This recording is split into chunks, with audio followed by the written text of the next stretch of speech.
Yes, I've moved. I'm in my friend's living room. My house is getting fumigated. Oh. Yeah. What came in? Termites. Oh. Yeah. Is your house wood? Yeah, it's all wood. I live in California. All wood out here.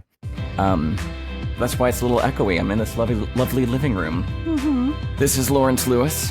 And this is Sister Christian. Today is Thursday, October 29th, 2020. This is the Producer's Happy Hour, a weekly podcast with two producers on opposite coasts. Christian is in New York City. I'm in Los Angeles. And we're exploring what it means to be a good producer while still navigating the coronavirus. As we work to keep our crews safe and our industry working, now more than ever, it's important for us to keep sharing our experiences and ideas. So share your stories with us. Are you working? If so, how? How are you keeping your crews safe? Email us at producershappyhour@gmail.com. And please rate the show on Apple Podcast and share the show with your friends, colleagues, your father-in-law. Because he really wonders still, after explaining 43 times what you do for a living. What the hell do you do for a living? What do you do for a living? Oh, yeah. We want these stories to be heard, and we think that they're relevant. They apply to just about everyone, so it's a good time. Christian, this is episode 76. Wow, that's a huge accomplishment. And I guess we should talk about our schedule. We're only going to go up to episode 180. Only 4 left for the year. There's 4 left after this one for the year, and then we're going to take a little break. I love the way seasons work now. You just get to decide what a season is. So our season for year 1, season 1, is going to be 80 episodes. So that's going to end us just before Thanksgiving. And then There's a lot to live up to next year. I know. Season. Well, I would like to discuss, all right, everybody earmuffs. Lawrence, I'd love to discuss if we could do a holiday special. We absolutely should. A should. Variety show. And we also talked about we could do a live show. Let's do Ready it. to go. I'm into it. And we talked about this, but I would, before the end of the year, like to do a PA roundtable. Yes. Let's see what they have been being asked to do. Yes. I want to know from, Our initial goal on the show was to talk to everybody on our crews to see how we could better support them as producers. And I think maybe next season we'll just start getting back to that a little bit more. Yeah, I agree, because now more than ever, as we say, it's like so important to be a good at your job and to be a good producer. Yeah. How's your good time going, Christian? You've been on a crazy slew of work, and I think you're finished for a little bit now. Are you wrapped up? I'm no holds barred today, Lawrence. I am hot. And I'll tell you why. Okay. So, yes, you're correct. I've been on a slew of jobs that were all overlapping in a way that was unmanageable back in pre-COVID times. Now, so payroll, media services, they're not sending time cards back to you for almost 2 weeks for you to take a look at. The workload on everybody right now is insurmountable. And that client expectation and thing we've been talking about is really beginning to rear its ugly head, because there's only so much money that they're willing to give. And nobody's willing to say, we're not going to do this job for this money. Right. And things come up at the last minute that you or me as a producer sometimes are just like, let's just make it happen, versus like going into 4 or 5 hours of long conversations on what's happening. You just make it happen, and then afterwards I know I'm being a little incoherent right now, but it's pretty it's gonna catch up with itself pretty soon. Yeah. And this is why. The last 2 budgets that I bid on were slashed at the last moment when, just to hit a number, which we all have to do. And expectations were somewhat managed. However, when you go into a job without a margin at all, the 1 or 2 things that happen, like, I don't know, your G&E vendor gives you a bill that's out of control because they're trying to make up for something else. And then they're unwilling to deal, or say, a specialty fruit doesn't show up, and then you have to, in post, modify something else. Those things are, unfortunately, will push you over the edge of being over budget. Specialty fruit, I think, might be the title of this episode. Well, let me tell you, if anybody out there is looking for specialty fruit, please know that a lot of restaurants are closed right now due to COVID. So the demand for specialty fruit in a city, say like New York or LA, has gone to 10% of what it used to be. So if something's out of season, guess what? It's out of season. Yeah. You cannot get it anywhere in the world. Which right now. is how we should be eating normally. We should be eating seasonally and locally normally.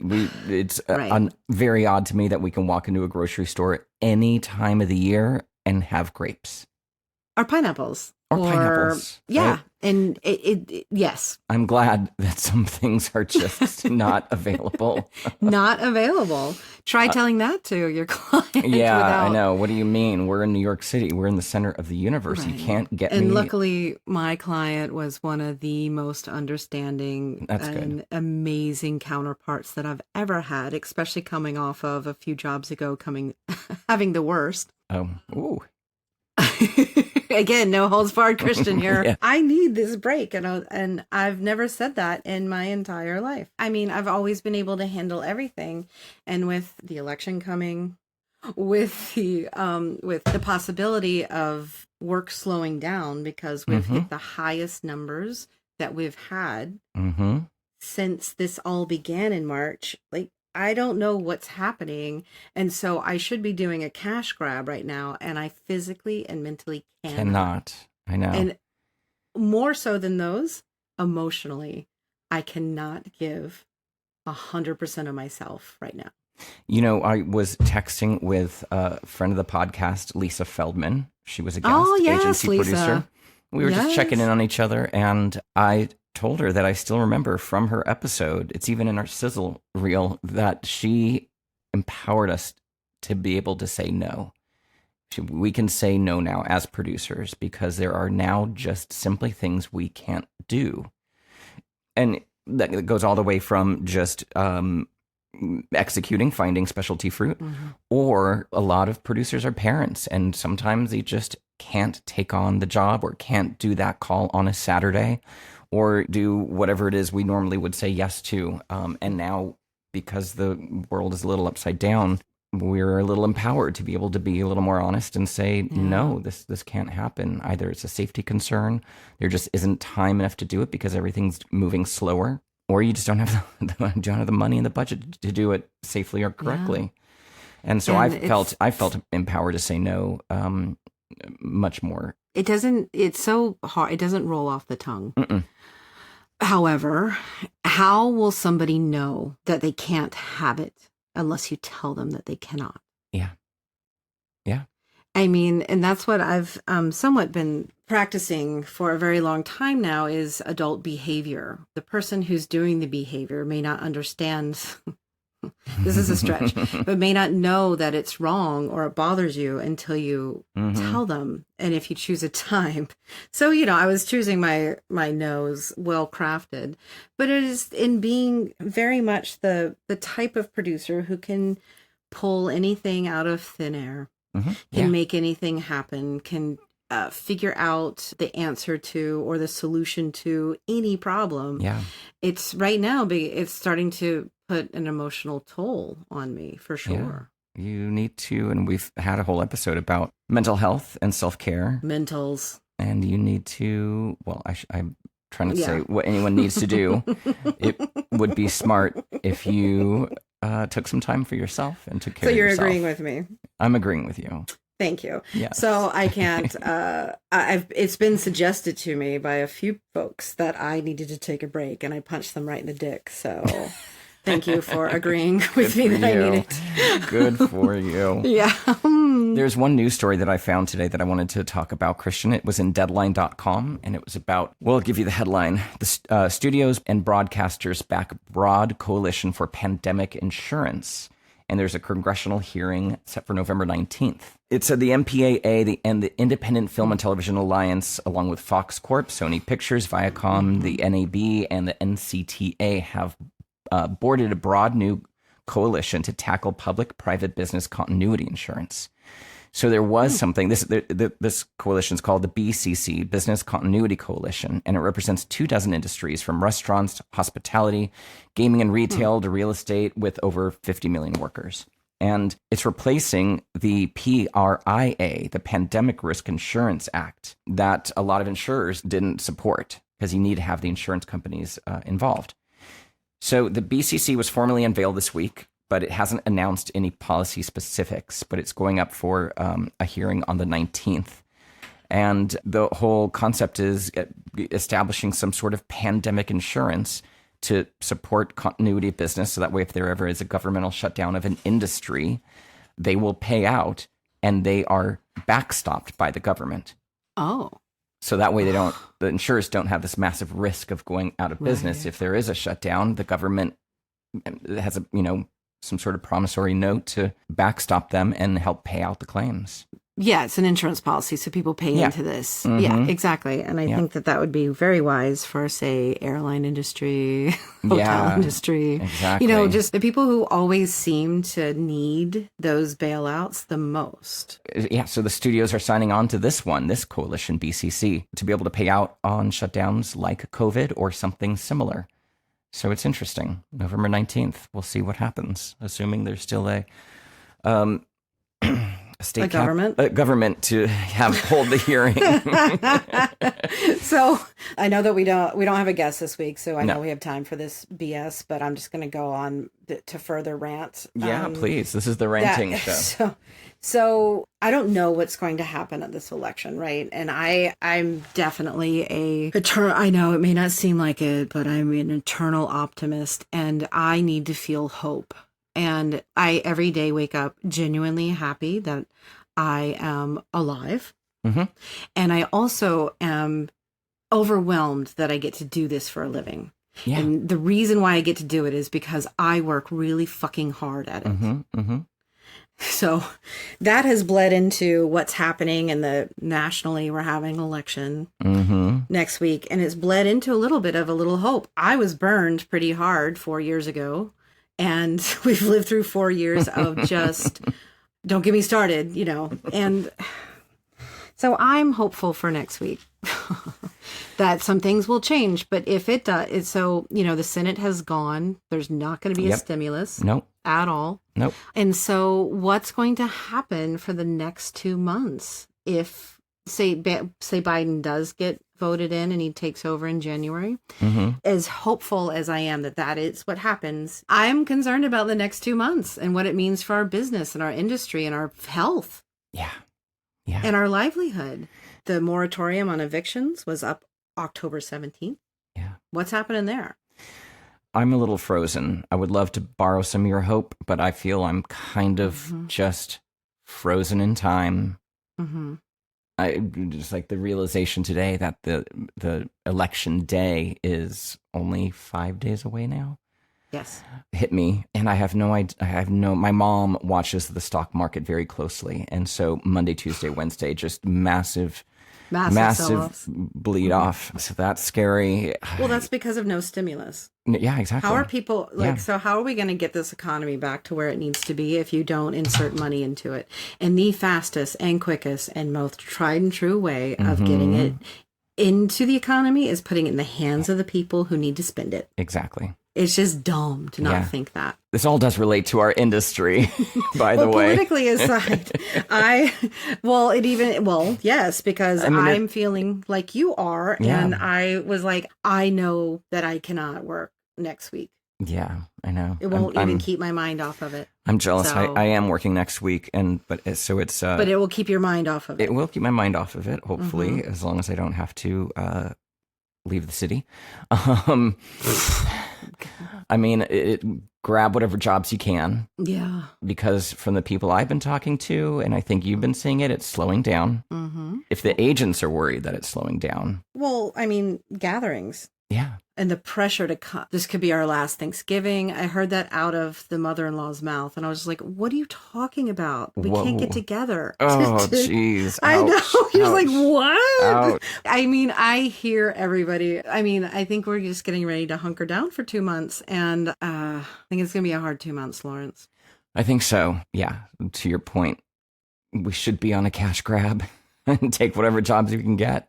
Yeah. But also you got to take care of yourself. And it's going to be, as people have been saying, a dark winter. So paying attention to your mental health and your emotional state. Yep. And I made a choice for the first time in my life. I chose myself. That's good. A lot of us put this job above ourselves. A lot. I mean, you know what? I have a job. Everything else is on hold. Yeah. My relationship, my friendships, my mail, everything is on hold because I have to focus, 14 hours a day on this job. It's a very all-consuming business that we've signed up to be a part of, but it's also very rewarding. And then I think, and we're well compensated, in my opinion. Yeah, we're well compensated. We get to travel, we get to go places, we get to solve great creative problems. But it's and right now, I don't think our jobs feel like that, right?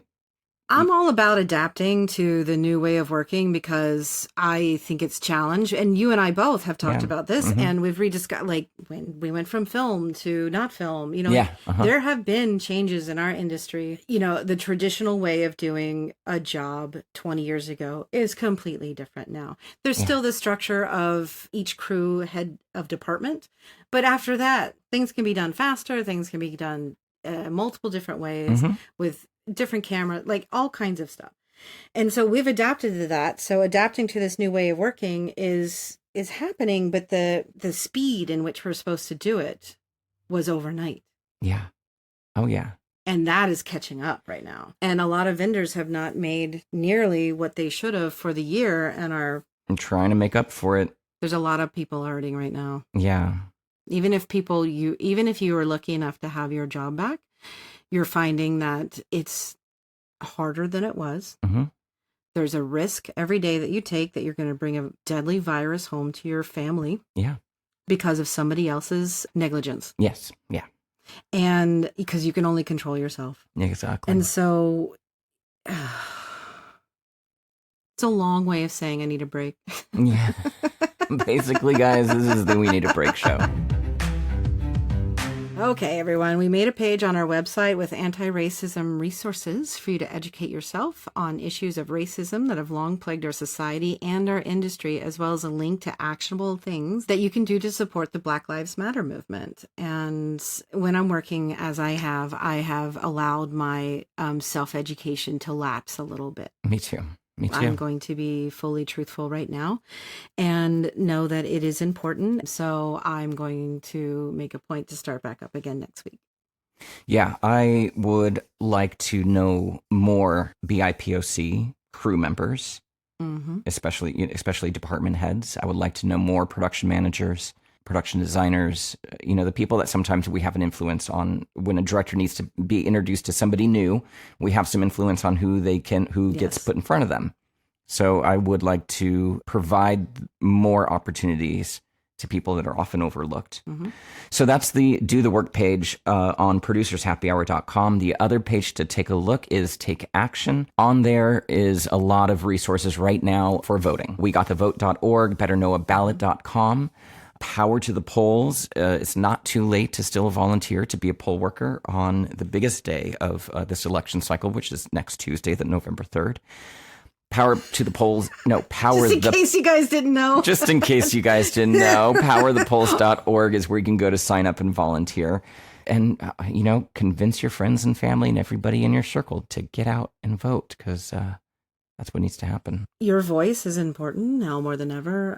You should absolutely get out there and do this. I mean, I still have writer's cramp from 200 postcards. Oh, my gosh. Well, no interview this week, so this is it. Yeah. 176. The show is edited and co-produced by Rob Bloomkey. Artwork and logo design by Christopher Daniels. Our music was composed by Kyle Puccia. Thanks for listening, everybody. We are back next week. 4 more episodes to go. Until then, stay safe, stay connected, and make sure your voice is heard. Get out and vote. Wash your hands. Don't touch your face. Clean your phone. I know how gross it is. Wear a mask, because Fauci keeps saying it. There must be something to it. And don't forget your pool noodle. Be sure to email us or send us your voice recordings to producershappyhour@gmail.com. Lawrence, how can people reach you directly? You can get me at lawrencetLewis.com or for voiceover work, voiceoflawrence.com. How about you, Christian? SisterChristianProduces.com. Bye, all. Bye.